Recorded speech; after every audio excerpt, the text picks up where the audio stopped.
Je sais déjà ce que vous allez me dire. Quoi, Valou, tu as quitté Fuji, tu es allé vers Sony? Oui et non. Je vous explique ça tout de suite.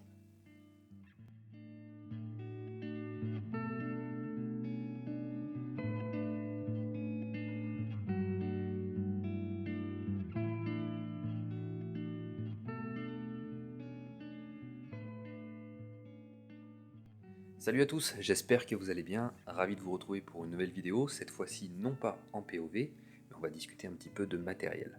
Donc avant de commencer, je me présente, je m'appelle Valentin, je suis photographe autodidacte, et sur cette chaîne, je vous propose différents POV avec différents matériels photo. Et en même temps, j'en profite de vous dire quel ressenti j'ai avec tel ou tel matériel. Donc si c'est la première fois que vous arrivez sur cette chaîne, bienvenue à vous, n'hésitez pas à vous abonner, un petit like qui fait du bien, laissez vos commentaires, je me ferai un plaisir d'y répondre comme toujours. Allez, pour débuter cette vidéo, un petit rappel du contexte. On va d'abord commencer à parler boîtier. Si vous êtes sur cette chaîne, vous me connaissez un petit peu et vous savez que j'aime shooter avec la marque Fujifilm, la marque avec laquelle j'ai commencé, et la marque avec laquelle je travaille de façon professionnelle. Donc à ce jour, j'ai un Fujifilm X-T5 qui est en train de me filmer, j'ai un Fujifilm X-T3 en backup, au cas où si j'ai un pépin avec le Fuji X-T5, et également un petit chouchou, mon petit Ricoh GR3 que je trimballe partout avec moi, et que j'adore utiliser en photo de rue. Donc le Fuji X-T3 que j'utilise en backup, je l'utilisais plus beaucoup, voire quasiment plus du tout, donc j'ai décidé de le revendre, et notamment à un ami qui en avait besoin, et je me suis donc retrouvé seulement avec le Fujifilm X-T5. Le problème est que si jamais j'ai un souci avec le X-T5, j'ai plus rien pour aller travailler. Et c'est pas avec le Ricoh que je vais faire mes portraits. Donc bien sûr, avant de vendre le Fuji X-T3, je me suis posé la question vers quel boîtier je pourrais me diriger afin d'accompagner mon Fujifilm X-T5. Donc en fait, trouver un second boîtier. Mais je voulais pas un second boîtier qui prenne la poussière sur mon étagère, je voulais intégrer un second boîtier dans mon sac photo, notamment mon sac photo professionnel.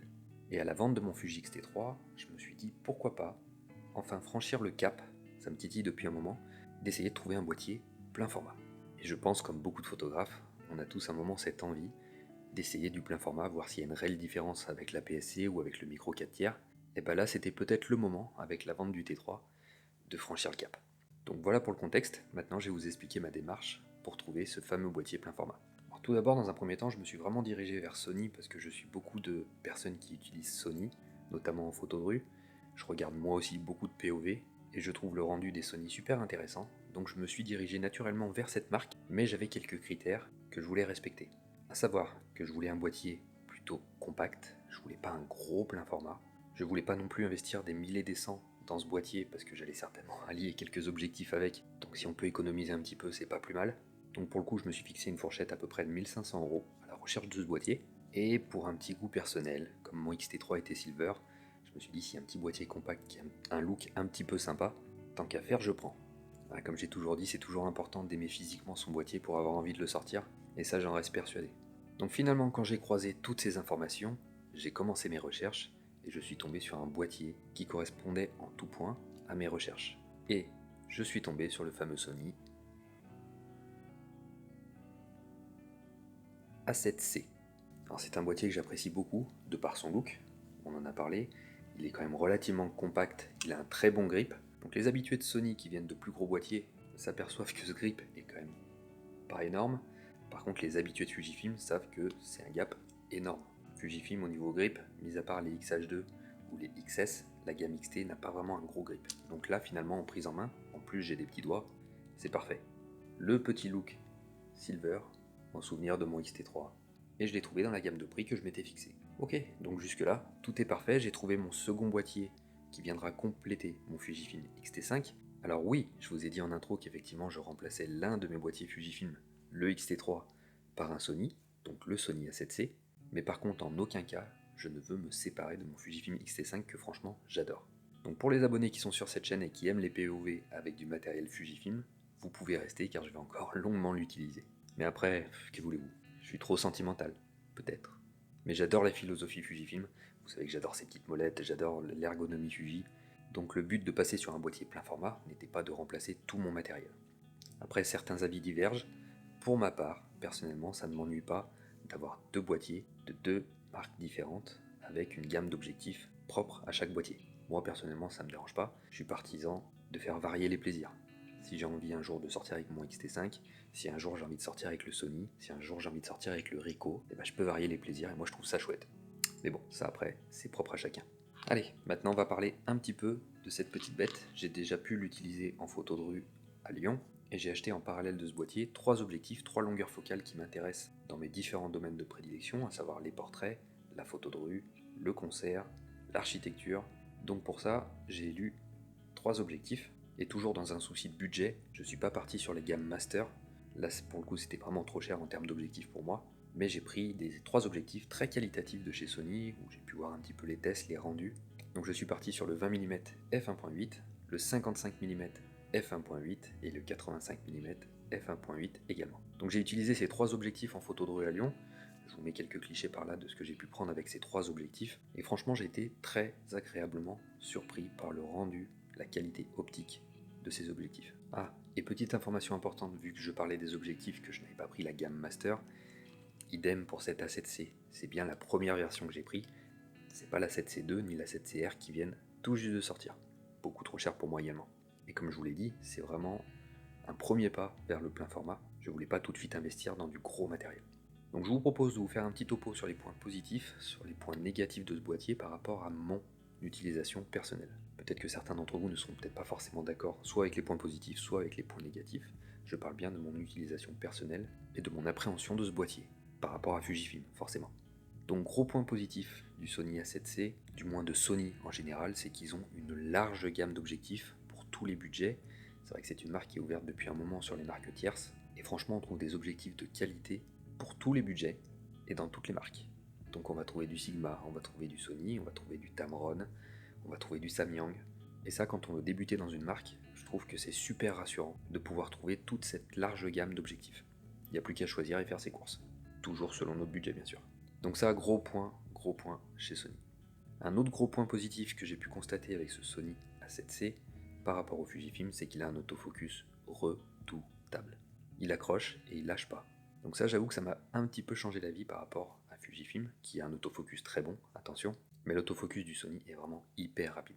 Et ça, dans la photo de rue, franchement, ça m'a bien arrangé. Autre point positif, les 3 objectifs que j'ai pris, je me suis franchement régalé. Ce sont 3 optiques très qualitatives, et pourtant, on n'est même pas encore dans la gamme Master. Donc pour le coup, moi je les ai trouvés vraiment impeccables. Autre point positif, donc c'est la prise en main. J'en ai discuté tout à l'heure, venant du monde Fuji, forcément, notamment de la gamme XT. Là, le grip est vraiment très bon, donc j'ai pu le garder en main toute la journée, ça m'a absolument pas posé de problème. Donc après avoir parlé des points positifs, maintenant bien sûr on va aborder les points négatifs selon moi, et on va commencer par un point qui est souvent décrié sur la 7C, c'est son viseur. Effectivement c'est un petit viseur, pour ceux qui ont des lunettes c'est pas terrible, mais malgré tout j'ai quand même l'habitude de shooter avec le Ricoh, qui n'a pas du tout de viseur, donc avoir un petit viseur c'est quand même mieux que rien pour moi. Il est pas ouf, mais c'est pas la cata non plus. Mais malgré tout, je le mets dans les points négatifs. Je pense qu'ils ont voulu quand même opter pour la compacité de l'appareil, et le viseur en a pris un coup, forcément. Ensuite, un autre gros point négatif pour moi, et là je pense que ça va être une question d'habitude pour moi, c'est les menus Sony. Alors, les menus Sony, c'est une usine à gaz. S'y repérer dedans avec les 14 pages, c'est compliqué. Je sais qu'ils ont revu les menus Sony sur les nouveaux modèles, et tant mieux, je pense. Mais j'avoue que j'avais quand même un peu plus de facilité avec les menus de chez Fuji. Bon, quoi qu'il en soit, je pense que c'est malgré tout une habitude à prendre. Je vais essayer de m'y faire. J'ai dû créer plein de raccourcis sur le boîtier, histoire de vraiment utiliser et avoir accès rapidement au mode dont j'ai besoin. Mais Sony, les menus, aïe. Et un dernier point négatif, pour moi également, parce que là je sais que les vidéastes vont pas être d'accord avec moi, c'est l'écran sur rotule. Alors moi je fais pas forcément de vlog, je fais pas forcément non plus de vidéos avec, et je sais qu'il est réputé pour faire de bonnes vidéos, mais cet écran sur rotule, j'avoue avoir eu des difficultés à l'utiliser en photo de rue. D'une part parce que j'ai pas l'habitude, encore une fois, et puis dans l'univers de la photo de rue, il faut être rapide, il faut être réactif, et j'avoue que j'ai galéré à trouver les angles comme ça, fermé, non là c'est fermé, ouvert, bref, j'ai un petit peu galéré avec cet écran sur rotule. Donc ça idem, je le mets dans les points négatifs, mais c'est quelque chose sur lequel je vais essayer de travailler un petit peu, et m'y habituer forcément, c'est comme tout. Quoi qu'il en soit, dans moins d'un mois, maintenant, je vais partir à Londres pour un marathon photo pendant 4 jours. Je vais l'emmener avec moi, avec les 3 objectifs, je vais essayer de le mettre à l'épreuve, m'y habituer également, et voir si au final, il aura sa place ou non, définitivement dans mon sac photo. Malgré tout, j'ai quand même aimé utiliser cet appareil, et j'aimerais avoir vos avis, que vous soyez Sony, que vous soyez Fuji et Sony, que vous ayez ce boîtier. N'hésitez pas à me laisser les commentaires, ça m'intéresse. Et dites-moi également en commentaire si ça vous intéresse que je fasse des POV avec ce Sony. À ce moment-là, je mettrai une petite catégorie supplémentaire pour vous proposer ce type de contenu en photo de rue. Voilà les amis, la petite histoire de mon sac photo et de mon passage, mon premier pas dans le plein format. Et en attendant, je vais réfléchir sur ma prochaine sortie en POV. Est-ce que ça sera Ricoh? Est-ce que ça sera Fuji? Est-ce que ça sera Sony?